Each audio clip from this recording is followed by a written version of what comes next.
Hi, it's Dwyer, gamblersadvisory.com, a free site, bettingangle.us, a free site. Remember, the opinion you should follow should be your own. Just consider this video to be a second opinion from a complete stranger online. Now, it's February the 10th, 2025. We're several months, before Terence Crawford's challenge of Saul Alvarez, assuming Saul Alvarez can get by William Skull. Right now, apparently Terence Crawford on one of these social media accounts posted his current weight. There's an open question in the fight. Since Crawford's last fight was at 154, and since, coincidentally, that's the first fight Terence Crawford has had in years that did not result in a stoppage. Right? Just understand, he moves up in weight and suddenly the knockouts stop.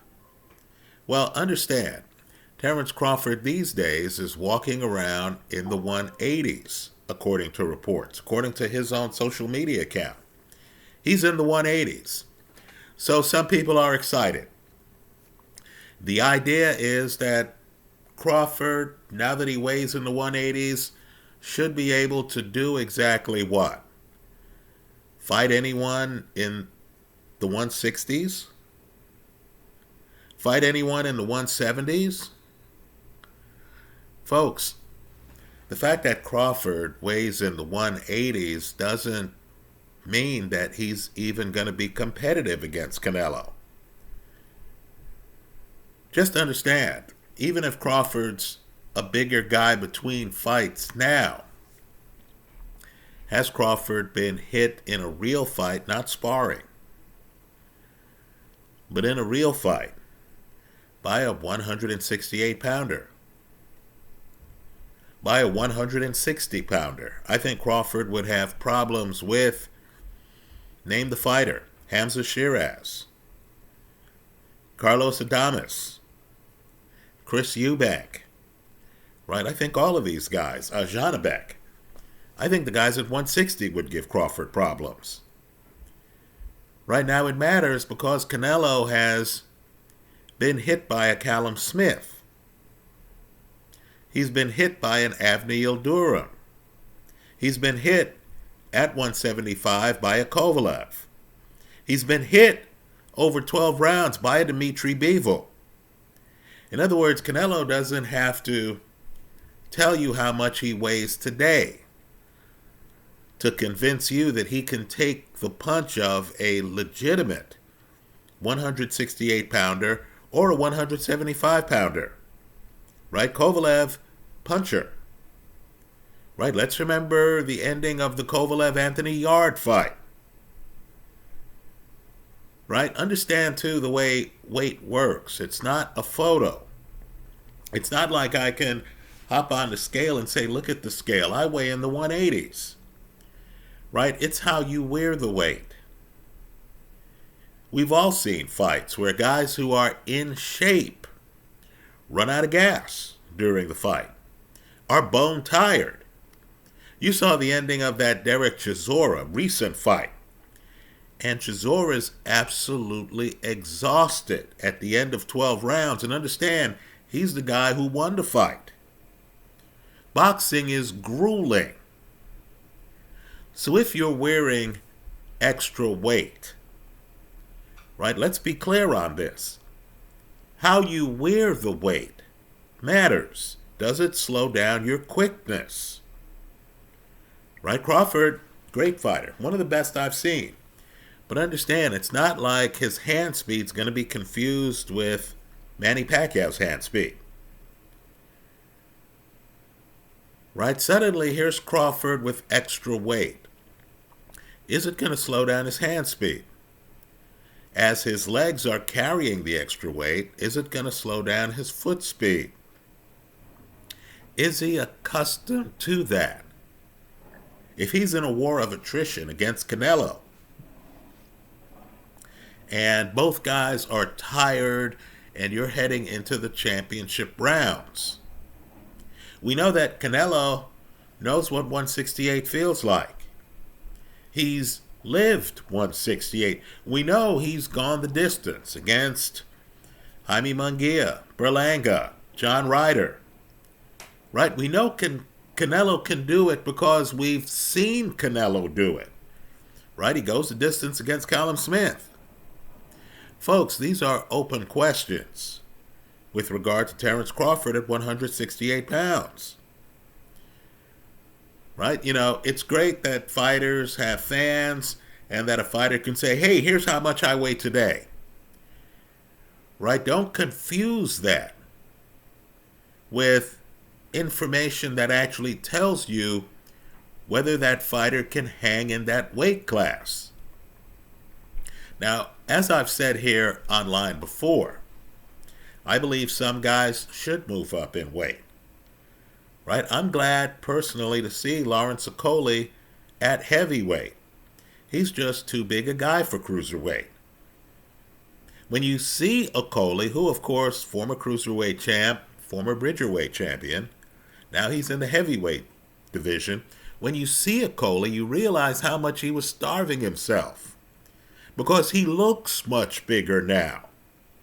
It's hard to envision him weighing 200 pounds. Right? Understand, Okolie joins the heavyweight division. He's well into the heavyweight division. There's an open question right now as to whether Okolie could lose the weight to get back down to bridgerweight.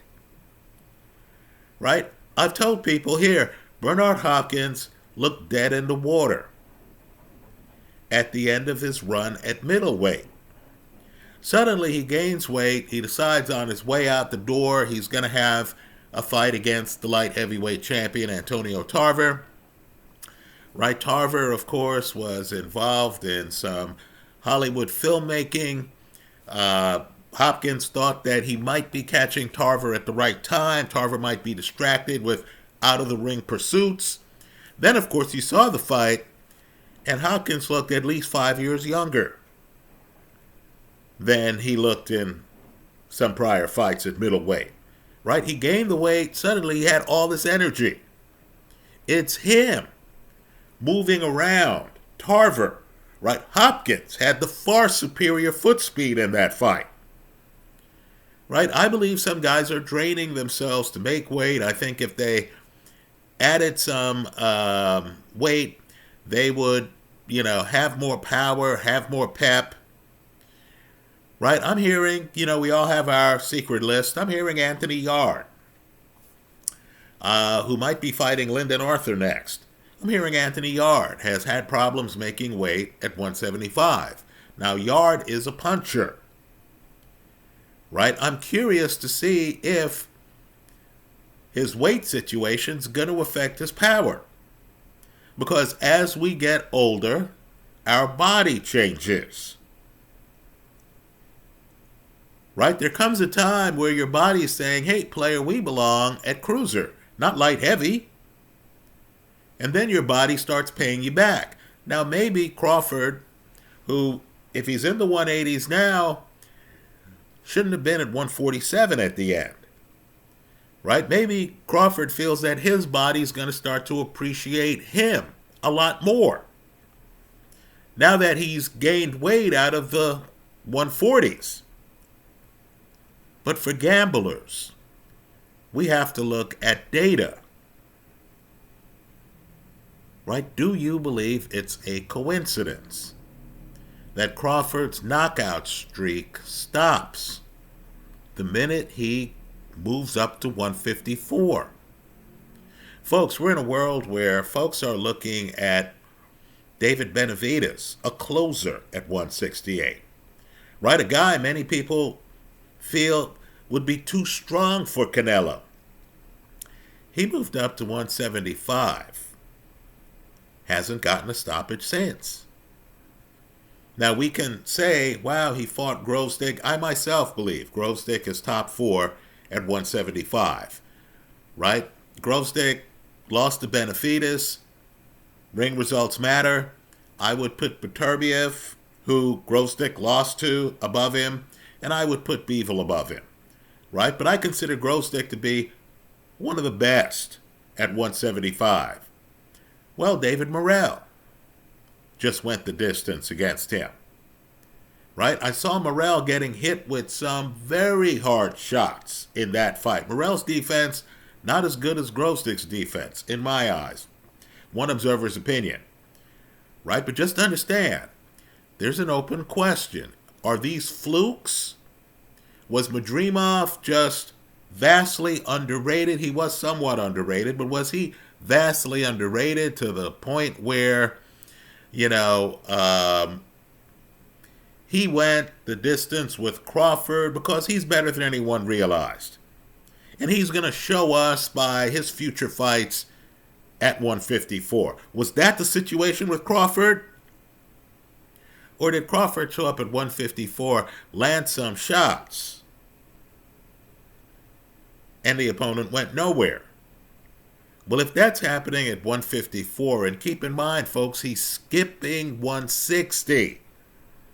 Right? We have no idea how Crawford would do against Janibek. None. Right? He's skipping 160.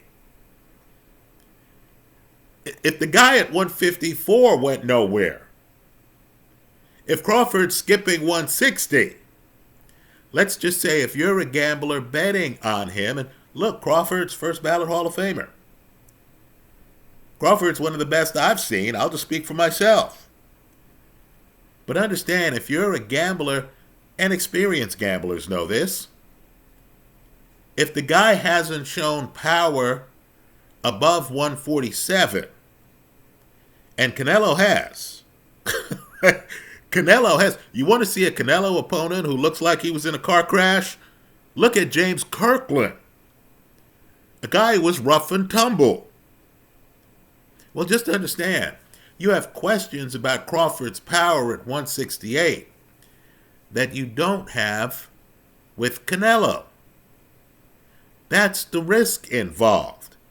If the two guys fight, and only one guy has a realistic chance of a stoppage, that guy's going to have a decided advantage.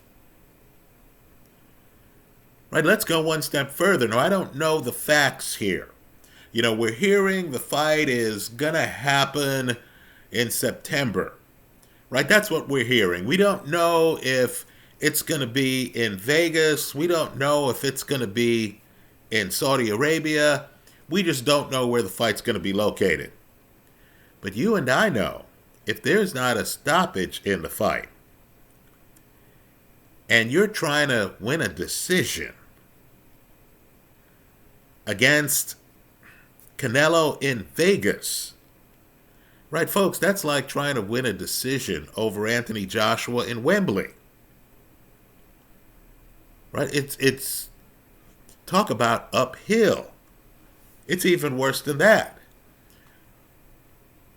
The guy with the belts entering the ring, right, the actual belts, the actual champion at 168 is going to be Canelo. There are going to be a lot of old-timers like myself looking at that fight thinking, to win the title, you've got to beat the champion. This isn't a photo finish situation.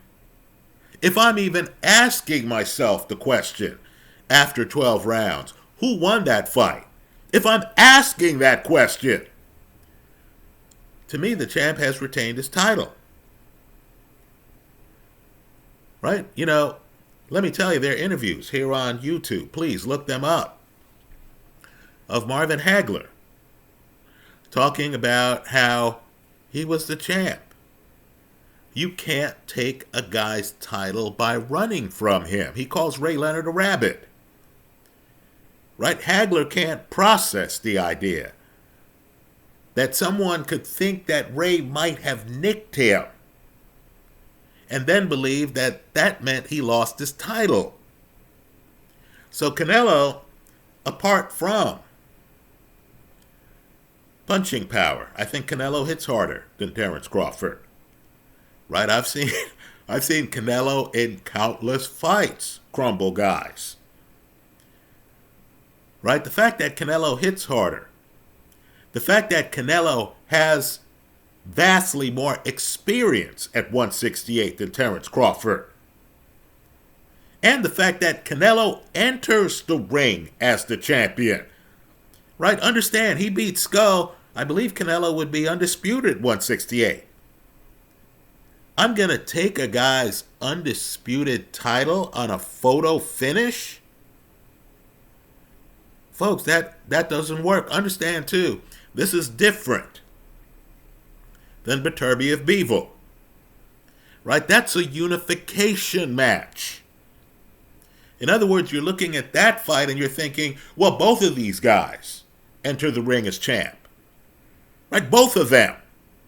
So there isn't that, did this challenger, whoever he is, right, did this challenger do enough to take the title? You don't have that question in a unification match.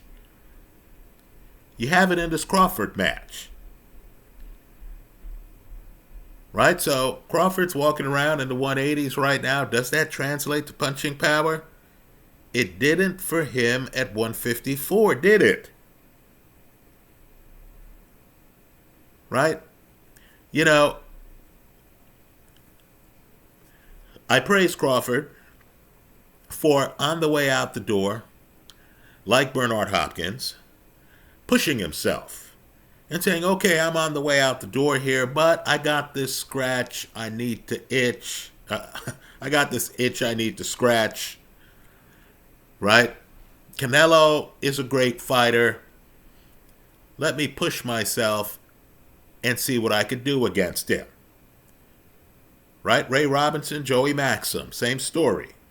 Right? Robinson's leaving the sport. He says, you know, that light heavyweight champion, I believe Maxim's in the Hall of Fame, by the way, that light heavyweight champion, let me take him on before I leave. I get the Crawford mindset. Just understand what you're taking on. A guy in a division in which you have no professional experience, right? You can spar with whoever you want. You and I know spring training isn't real baseball. Right? A guy with experience at the weight, a guy with more punching power than you, a guy with vastly more experience getting hit with big shots. Right? At welter, you could get hit with a shot and say, oh, that shot stood me up. Right? You know what? The experience at 168 is very different. Right? I get hit with a Diego Pacheco shot. Folks, that's an outlier at 147. At 168, Diego Pacheco's just a big hitter in the weight class. Then you add on the idea of the other guy's the champ. Have you done enough to take his title? And let's just say Crawford's up against it. Right? You got a fight coming up at heavyweight that a lot of us are interested in. Daniel Dubois, is it too much too soon? Right? He's fighting Philippe Ergovic. Let's just say, you know, Dubois didn't seem that sure of himself early on. He's taking a lot of punches. Folks, he's one fight removed from that. Let's face it, the AJ fight, he catches AJ early. AJ goes down several times. Dubois is never really tested in that AJ fight. Right? So we get a Dubois who starts slow against Ergovic, isn't really tested in the AJ fight, and now he's going to be in against a guy who, you know, beat Deontay Wilder, beat Zhilei Zhang, fought an unbeaten Anthony Joshua, fought an unbeaten Hughie Fury. Right? Well, just understand, even if you believe Joseph Parker is the better fighter than Daniel Dubois, we all understand. I believe Parker's corner understands. Parker can't afford to have a photo finish, even against a young, relatively untested fighter. Right? Let's face it. Dubois' biggest fights, he folded up like a lawn chair. Right? Loses to Joe Joyce. Don't forget that fight. Get stopped. Get stopped. by Usyk. Right? The Usyk fight has controversy. We can talk about the punch on the belt line. The bottom line is Dubois doesn't make it the distance in that fight. Right? But understand, Dubois is the champ right now. Again, if you get to the end of the 12th round and people are thinking, man, who do I have winning that fight?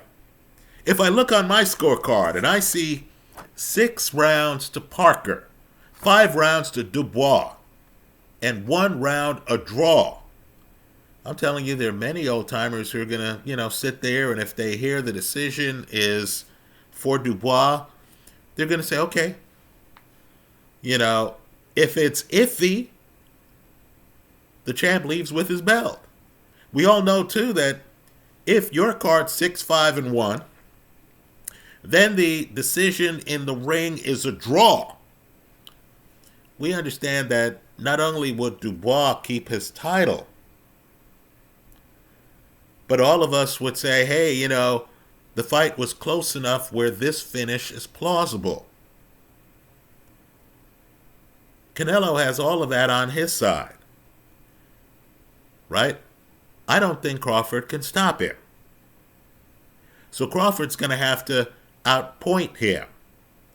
Understand, to do that, Crawford can't rely on a 6-5-1 showing.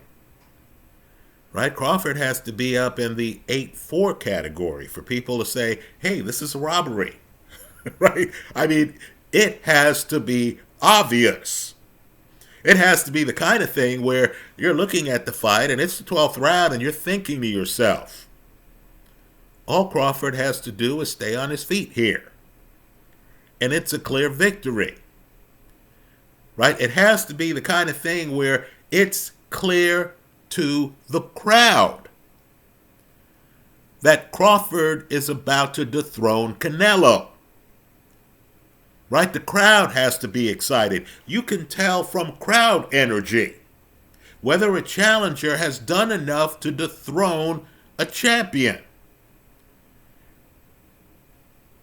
Right?